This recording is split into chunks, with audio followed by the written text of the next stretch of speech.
boom, boom, boom, boom, boom.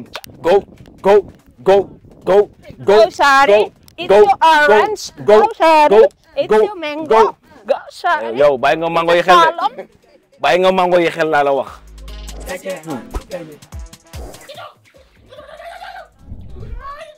Ñëwal expliqué naa léegi. Uy sama nay. Tegal ci suuf rek nang. Bool.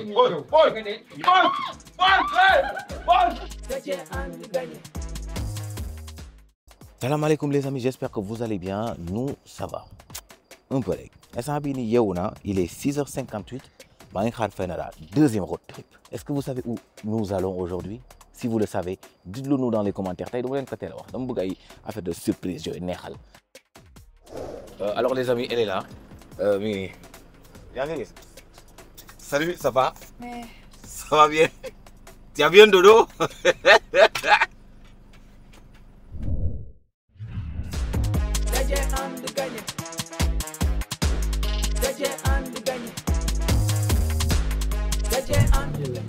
Ah, alhamdoulilah. Il est 16h56, les amis, on vient tout juste d'arriver, hein.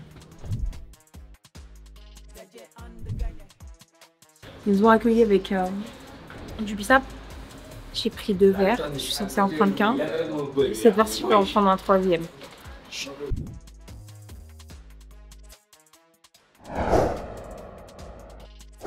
Allez, c'est mon enfant. Ah, ok, tu tires de long tir. Tire, mon enfant. Tire. L'histoire est là, les Ah ouais? Les lots.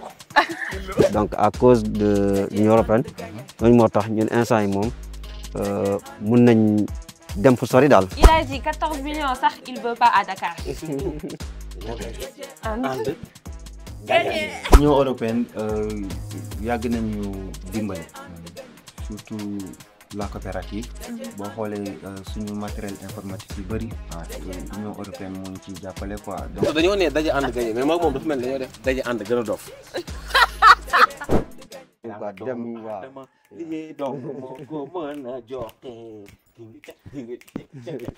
Ok, ñu ngi dem Thionck pour dem gis suñu gars yi. Alors suivez-nous, restez avec nous. N'oubliez pas wax leen ñu est-ce que déjà man damay laajte benn question. Est-ce que kii vous trouvez que vous dites-le moi sérieusement, est-ce que Fenara wér na? Do comme the water. What? Do comme the water. Water.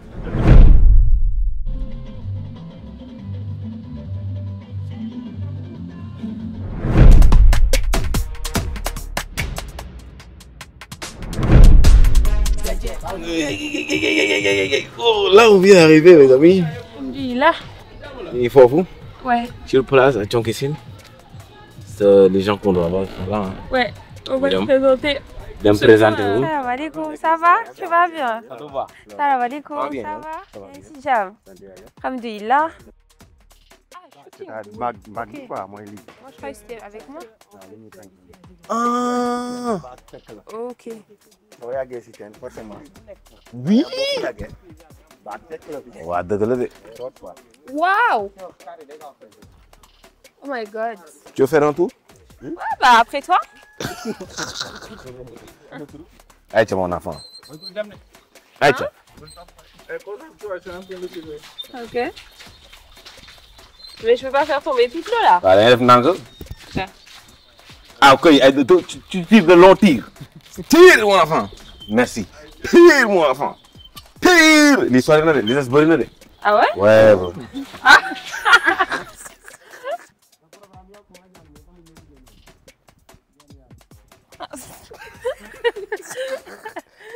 Alors. Les lots. C'est la vie. Alors sama gars yi baax yi j'espère que si jàmm dañoo bëggoon gën a xam seen histoire yi ñaar. waaw déjà Pape Sidy moom suñuy histoire fu ñu njëkkee bokk mooy ñun ñëpp dañ dellu si. Deuxième truc bi mooy benn mbir bi moom jàng. Ok. Informatique laa jàng moom informatique la jàng. Ok. moom moo ma njëkk ñu gis man je suis revenu il y a 4 ans déjà. man nag sama dellu bi dafa nekk loo xam ne moom c'était pas décidé. dem naa ba am sama bac après ñu orienté ma université kii ICAO ICAO nga nekkoon. voilà ICAO bi Ziguinchor fa laa nekkoon. ok voilà doon informatique gestion def naa ko ba def sama deuxième année. damaa delluwaat pour inscrire pour moo mën a def sama licence après ñu ne ma inscription dafa jaar à côté 600 000 et quelques à ce moment-là je n'ai rien sur moi. voilà à ce moment j'ai décidé de rentrer à la maison. yàlla def tamit ñu tase ci mbirum projet yi nii quoi. ma nekk gestionnaire projet bi moom mu nekk bénéficiaire si projet bi alors tout est parti par là quoi de fait bon suñu yoon yi bëri na fu ñu daje quoi depuis lu ñu jàng ainsi de suite quoi. si la ñu tase Abraham. bon si benn projet mooy projet Agri Jeunes. boobu moo ñu boole. Je peux pas. Non. eh bugal fii nga naan bu la lekk oui ma ca xote ba expliqué naa dama dawal expliqué naa léegi waaw dama ay jox Oui, sama lay. tegal ci suuf rek nang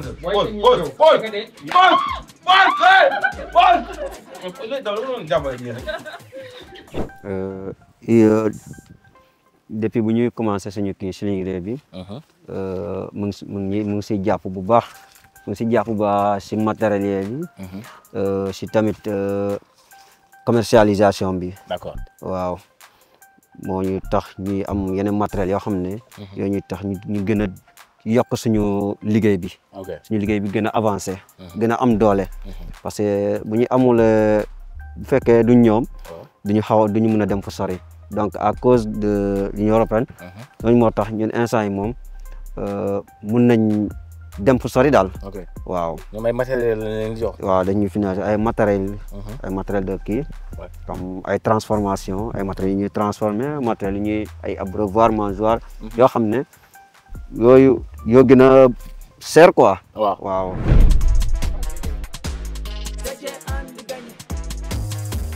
man kii. Ousseynou Senghabou. dama sonal. neex ci ramoon naa xaalis bi boo na ko joxee am ñoo xam ne te ñu sey de. parce que xaalis bu ñu la ko joxee war nga ci mën a def dara surtout booy toog di kaas naan waaw dëkk bi dafa metti dëkk bi dafa kii man foofu laa bëgg nan ngeen mënee wax ak jeunesse bi ñi nga xam ne tey jii nii des fois dañuy découragé pour ñu xam ni dëkk bi seede yàlla mi ngi koy wax dëkk bi liggéey am na fi. man maa ngi ni instant maa ngi gis preuve bi. parce que man depuis bi ma dellu si. ay salaire ay 50 000 noonu du nga tax ma déplacé fii. yaa dëgg. parce que xam naa njëriñ bi. xam naa lu ma mën a def fii ma am fi. comme par exemple sama ginaar yi nii. su ma dugalee ginaar ba jaay ko yëpp déjà am naa bénéfice 200 000 ba si kaw. yow léegi 200 000 en 45 jours c'est pas petit. Cepe savoureuse. Amul ceeb. Tchep, c'est la tige là. Merci, c'est même bien pour c'est bon pour la femme. Je croyais que ça c'est du camaré. Ah ouais. On est tchep en wolof. Mais après le tchep c'est du riz. Lii moom lañ doon def sunu teen yi. Asafula maanaam teen ndaal yi nekkoon gale li ñu ci doon def. Ndeysaan maa ngi fàttali sama maam bu jigéen yàlla ko yàlla yërëm.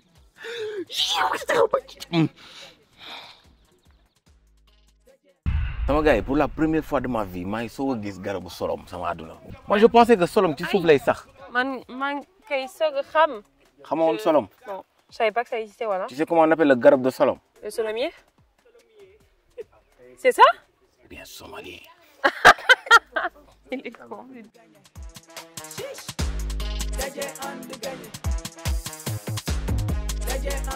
Quel est l'avantage au final d'être indépendant, d'avoir votre propre business? Est-ce que vous avez vraiment vu des changements dans vos vies? Démarrer hôtel des Almadies, mujjee SOS village d'enfants. xam dund boobu noonu yëpp quoi. Tu vois quand tu reviens ici da ngay xam ne bon moom sa bopp ak liggéey yow fi nga dëkk. amul lu ko gën parce que après du doon utum xaalis kese quoi mais tu participes aussi à la formation des plus jeunes. waaw liggéey naa manœuvre def naa lépp. waaw dem naa ba xam ni man il est temps ma ñëw ma jël sama liggéey bopp ma dem. su ma ko jëlee man tamit ma am su ma demee ba am sama kii. ma embauché ay nit. su liggéey pour man. ma fay leen. loolu laa bëgg. am neen espace. am neen temps te amul stress. fii doo stress parce que doo daw ci ginnaaw xaalis. tu vois donc 700 000 bu Sidia di am fii nii. c'est comme benn 8 millions bi ngay am Dakar. parce que Sidia du fay location. Sidia du jënd ndox. Sidia du fay courant. tu vois ainsi de suite ay charge am. c'est moins quoi donc lu muy am si 700 000 am da koy mën a dund te du am benn rêve yi. ñun fii boo amee sa business bopp avantage bëri nga am. comme ni nga ko waxee doo fay courant doo fay même ay fruits yi. ñun fruits yi dañ fay fruits de. mango dañ koy lekk bët. léeg-léeg war naaw dañuy dox si moom nii. waaw fii yëpp garab mango la. waaw mango dañuy dox si moom madd dañ koy kii ñu lekk amul fruit bu ñuy jënd fii. mais kon yéen a ngi ci jàmm. voilà ñun fii nice. dépense bu bëri amul. même pour lekk sax il suffit nga jël benn 1000 francs ay yooyu noonu tout ça après légumes yi nekk si tool yi rek. sos après mu jeex. 1000 francs. jeex man fii li ma xam man liggéey laa xam. waaw liggéey laa xam jar na sax du ma dem terrain. du ma seetaan ay matériel ba sax. aw ma tombo. man foo ma gis maa ngi liggéey rek loolu mooy sama kii. dara nga doomu aadama liggéey donc moo ko mën a joxe. tingi Youssou Ndour way woowu dafa garaaw sama gars yi dégg nga lu mu wax teranga doomu aadama liggéey dong moo ko mën a joxe. parce que boo liggéey da ngay yor sax xaalis ya ngay xam ne lii yaa ko moom te ba pare da lay permettre tamit doo ko yàq parce que da ngay xam ne lii da nga def effort pour am ko day am valeur si yow. exactement et c'est bien C'est ça. franchement Ça fait plaisir. ba yor lii yëpp Vraiment, machallah, ça fait plaisir de voir des jeunes qui partagent ce genre de message. Parce que je pense qu'il y a beaucoup de personnes qui aimeraient entendre ça et qui ont peut-être besoin d'encouragement. Donc, on espère qu'au travers de cette vidéo, on réussira à encourager ces jeunes-là à peut-être retrouver leur propre village, aller cultiver là-bas ou investir tout simplement. Créer des projets. Dit, créer des projets. Il a dit 14 millions, ça, il ne veut pas à Dakar. Et surtout 14 millions. Et surtout, beneen affaire bu am solo mooy yow moom yow buñ la fayoon léegi nga dem nga raawal li ma xam la kii la moo am solo mooy le fait que projet bi ku nekk mënoon nga toog sa côté ne dama koy def man kese. billaay defuñu loolu. Ouais. dañoo daje. ànd gagné. Ok, on se retrouve donc dans le champ. Oui. Le champ Sous l'arbre du cocotier. Sous l'arbre du cocotier. Non, plus sérieusement, est-ce que tu peux nous en dire plus par rapport à la coopérative? Comment tu gères un petit peu le management de tout ça? Oui, déjà ce qu'il faut savoir, c'est que la coopérative, elle est un peu la vie professionnelle de ce que le jeune est en train de faire. Exactement. Maintenant, ce que nous faisons déjà pour les jeunes, il y a l'accompagnement, le suivi, qui aboutit à des rapports mensuels. On leur donne les semences, le matériel, les produits phyto, et aussi nous accompagnons les jeunes dans la formation, mais aussi le management financier, comment ils doivent gérer leurs revenus, comment ils doivent faire leurs investissements, et ainsi de suite, comment ils doivent tenir leur cahier, parce que chaque jeune en réalité a un cahier au fait. Okay. Et sur ce cahier-là, il met ses dépenses ainsi que ses recettes.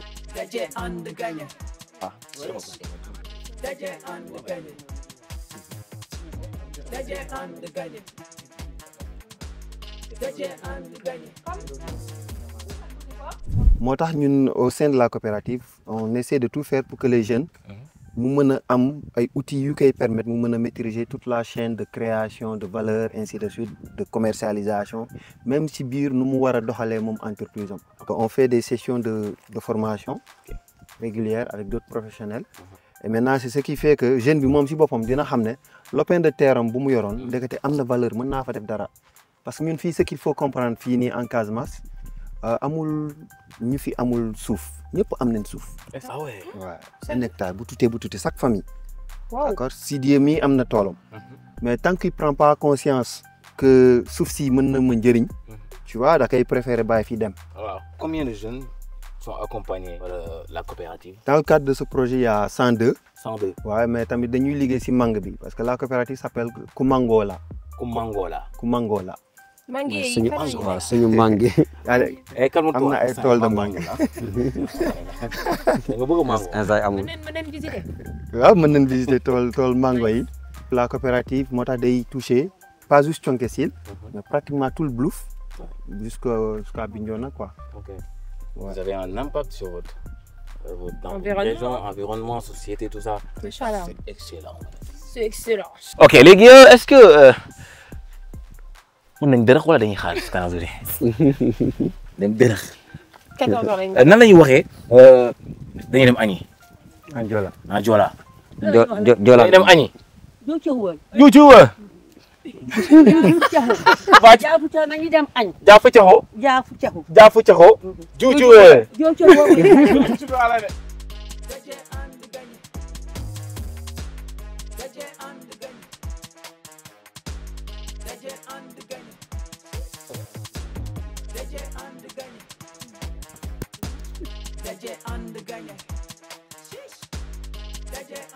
ñu mélangé tamarin kii. bu ñëw baax na de mais moringa moom mu gën a mais bu ñëw baax na.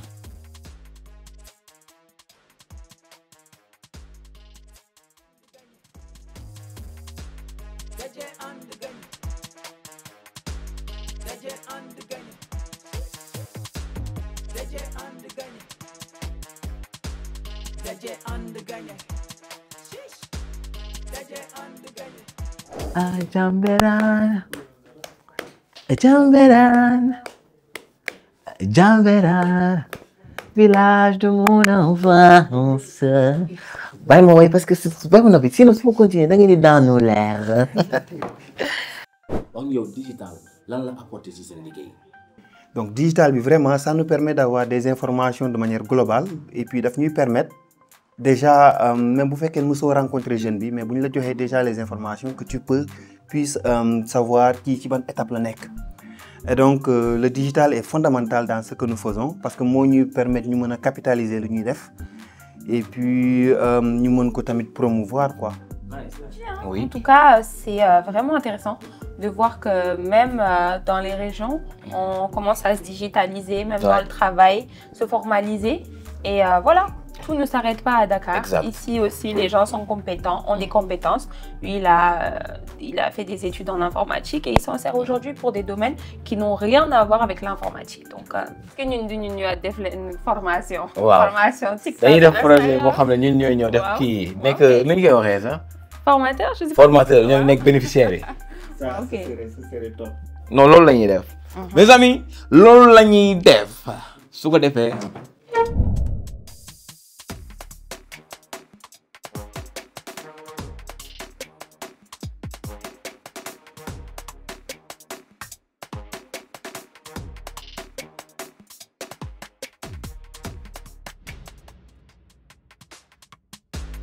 daje ànd gagné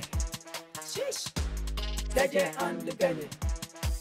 suñu collaboration man ak coopérative Kumangola liggéey bu parfait nañuy liggéey service bu disponible qualité ginaar yu baax la lay jaay bu la joxee ginaar li ci gën a ndaw 2 kilos la am na ñuy dem ba 3 kilos te li ma si gën a neex mooy rapidité service bi boo ko commandé la nuit balaa 10 heures di nga fekk jot nga say ginaar te qualité rek la lay jaay vraiment disponibilité bi neex na ma si trop.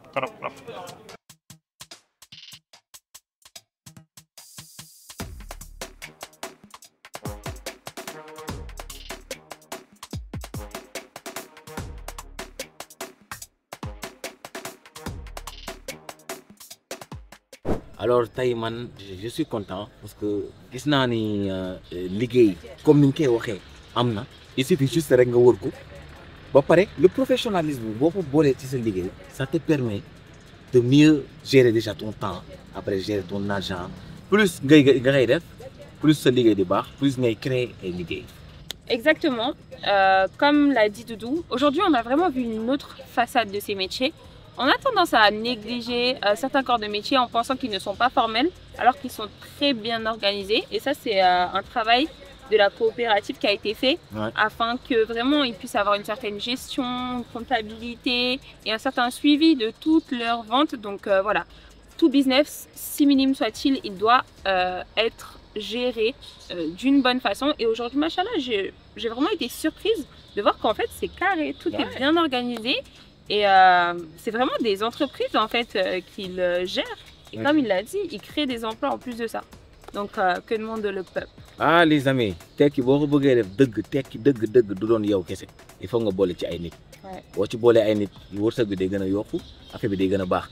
Les amis, n'oubliez pas de vous abonner, de partager, di wax ñu tamit yéen seen expérience en tant que li ngeen di liggéey bu fekkee dafa am leen liggéey loo xam ne vous êtes formalisé du ngeen ci professionnalisme ngeen expliquer ñu yéen tamit seen dund noo leen ko dundee ak lan leen apporter et di leen ñaanal jàmm di leen wax bonne année. Si même vous avez des questions à leur poser, si ça vous intéresse, tout simplement de vous formaliser et voilà, d'obtenir un emploi dans ces milieux-là, ben, n'hésitez pas. N'hésitez pas. Et so, thank you very much for my linguine and spaghetti. Spaghetti mozzarella, siete presi? Sì, certo, della bufala, della Venezia. Mais est-ce que yooyu ci script bi lañ bokk parce que ñu ngi may bëgg rek boo fekkee dañ ci bokk. Yooyu nella moustique della paccia. Moustique della paccia. Alors les amis, certo. c'est côté chez vous parce que dese nañu beneen boo xam ne on va vous montrer d'autres choses inchallah. N'oubliez pas, abonnez-vous, commentez, partagez. Bongente daje ànd gagné. Na panbari.